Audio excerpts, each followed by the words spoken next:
What's up guys, welcome to the Dev Show. This is episode 14 and today is August 7th, 2022. So this is a weekly video series where I talk about building DevDojo in public and hopefully growing it to 10K MRR. It's kind of just a fun way for me to document my journey and bring people along on the ride.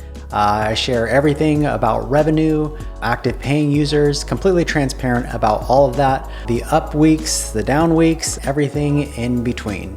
So each video there are 3 main sections that I cover, which include the stats and then some updates. And then lastly, I wrap it up by answering some questions from last week's videos. So let's go ahead and jump into the stats. So today we are at 63,371 users on the DevDojo, and that is up about 550 from last week. We're averaging about 500. It's actually increasing just a little bit, so maybe increase by about 50 from the previous week, which is pretty cool. So that is that, and we are at 705 active paying users. And that is actually up by, I think about 27 from last week. Super cool to see. I did send out an email campaign and kind of letting people know about this new version of Tails that I'm working on.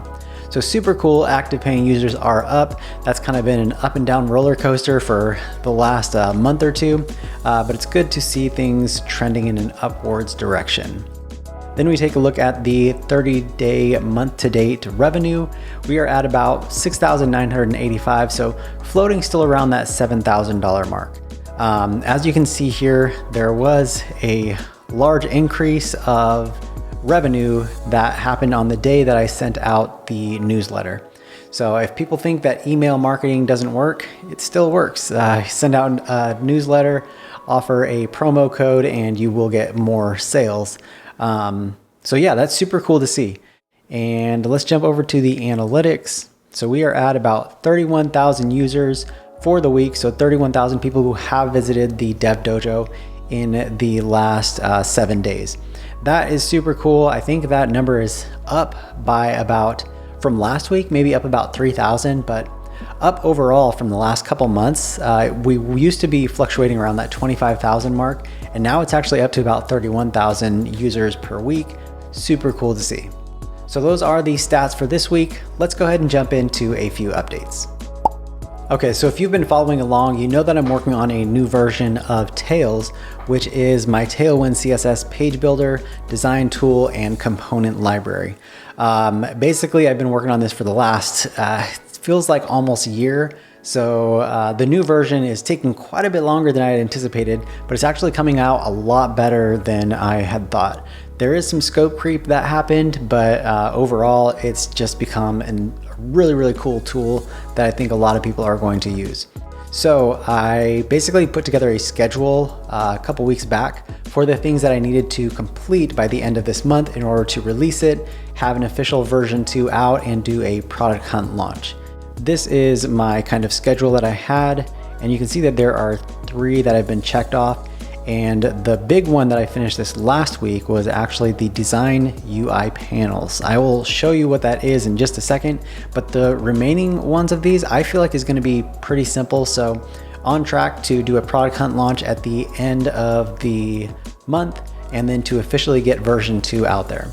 So this is what I was working on the last week. If you select, let's go ahead and say like this block right here, we have these nice UI panels over here on the left or over on the right. You can see that we have these layout properties, and if you go ahead and open this up, you can see all the layout properties, the Tailwind CSS utility classes. If we actually click on one of them, the display, we can actually see the Tailwind CSS docs for display right here on the screen. You can then hit escape. That allows you to easily, click on something, hit escape, click on position, hit escape. So you can easily jump back and forth between Tails and the Tailwind CSS docs. So you can see that we have display right here as flex. If we go ahead and do this drop down, we can see what that looks like if we were to change these properties. So if we were to change that to table, inline table, block, you can see what that looks like. So let's put that back on flex, and you can also see if we change the screen size, and now this actually has changed. You can see that the display instead of this being flex row, is actually flex column. So move it out a little bit. You can see that we're at flex row. We move it in, we are now at flex column. So this is super cool because now you can basically, stylize your website using the Tailwind CSS classes. You can go over here and just select the drop down and kind of see what it would look like using these different utility classes. You can also open up all the properties, and you can actually pin one to the top. This way, whenever you toggle the layout properties, you'll see that one by default. So very, very cool. There's going to be a lot more improvements to this moving on down the road. But yeah, that was basically what I was working on for this last week. I was able to knock it out, and thanks to Bobby, who is my co-founder, I was kind of copying the Tailwind CSS properties and moving them over to this JSON file. And he basically wrote a node script that would run through the documentation and put it in the JSON format that we needed, saving just a ton of time and making this possible for me to finish up this task by the end of the week. I also did work on a few new templates. So this is actually one that you're seeing right here in front of you. So check this out. If I go into preview mode, you can kind of hover over the product, and I have like this nice kind of product mega menu. You can also then see what it looks like on mobile device. You can hover over the products, and you can see all the products right there. So this is one of the new templates. I also have a few more. There's another header right here. So you could hover over any of these. You can then see what it looks like on a mobile device. You can click on the mobile menu. And then I think I have a few call to actions as well. So we have like this call to action. Let me see, call to action 4. This one looks pretty nice. So some new templates that are going to be available with Tails. I think I'm also going to do another email promo tomorrow and, kind of release these new templates and do another kind of like 30% off if you sign up for Tails. And I'm going to do like kind of like a 3, 2, 1 until we, launch the official version. So for this week, it will be 3, so 30%. Next week will be 20% off. The final week will be 10% off. Kind of just to get a few more people on board with checking out Tails V2, hopefully submitting some bug reports, and then releasing this new version. I'm super pumped about it. I think a lot of people are going to really enjoy this tool. I know that I'm actually going to enjoy it because I've been building out these new templates using Tails, and I think that's actually the best way to debug your application is to just use it yourself. And if you've built something that you wouldn't use yourself, you probably need to question, what you're building, because if at the end of the day you would use your own product, that you're building something that's worthwhile. So I think that's it for this section. Let's go ahead and jump into a few questions from last week. Okay, so the first question we have here is by Kairubel. He says, when you create and develop a SaaS app like Tails, what kind of structure do you follow from idea to publish?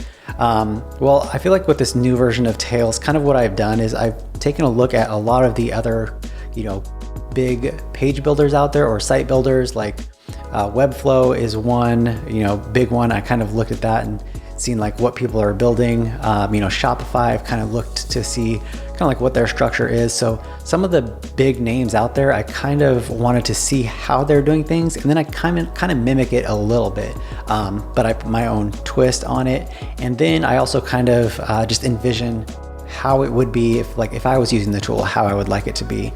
And then it really is just like if you're designing, you're kind of like pushing pixels just to get it just right. The same way as like developing this app, it's just trying things that work, seeing what feels good, what doesn't feel good. And it's really just a constant progression of just like building something new, adding something new, seeing if it works, and then kind of testing it out yourself. Having some input from other people helps as well. They can kind of give you some insight into like, hey, this doesn't make sense, or it makes sense. So hopefully that answered your question. Next one is from BT. He said, loved the tour section in Tails, Tony. How did you create the animations for it? So for all of my animations and my videos that I'm doing right here, I actually use a tool called ScreenFlow. It allows you to, basically record your screen. You can then export as MP4 or as a GIF format. So that's what I used for the animations. I kind of just recorded my screen and then exported them and also minified them as well. Let's see. Paul says, how do you make these videos or stream them? They are nice. Right on. Thanks, Paul. I am using, like I said, ScreenFlow to record my screen. Then I have a Canon 80D, and this is the Shure SM7B mic. I kind of just, learn as I like create new videos and see what other YouTubers are doing. And that's kind of how I learn how to create these videos. And that's kind of one of the reasons that I'm doing this DevDojo series, is to just get better at talking in front of the camera and recording, doing some editing, and just sharpening my skills. So thanks for the question. STG Group says, just started using Wave, would love to see Wave published or pushed to the next level. And he's basically asking, that there's a few things that he would like to see in it. So social login, yes, absolutely. I think that will be in the next version. He was thinking that a chat or ticketing system. So the reason why I haven't added a chat or ticketing system to Wave is because I was actually thinking in the next version of making that kind of like a premium plugin. So right now with Wave, it doesn't, releasing an open source project, it's a long road to try and get to profit, because if it's for free, not many people are going to want to pay much money, to use, get like support or something like that, because they'll just try and figure things out themselves. So in the next version, I think I am going to try and figure out a way to monetize it a little bit more, which would be like these premium kind of like plugins, which would be a ticketing or support system. Bunch of other questions here. I don't know if I'll have time to get through them all. Kairu Bell is also asking, what is the future of Wave? Any updates soon? So by the end of the year, I'm going to be working on a Wave version 3. I'm kind of playing around with another idea of making this a full version that you can kind of walk through, like set up your application, put in your DigitalOcean API key, launch the application, configure your domain. But I'm still kind of like playing around with that idea. This is all going to happen after the new version of Tails is released, and I'll kind of be, giving some more feedback in these future videos. So that are all the questions. Thanks for hanging out with me as I geek out on building the DevDojo. I hope you guys have an excellent week, and I will see you in next week's video.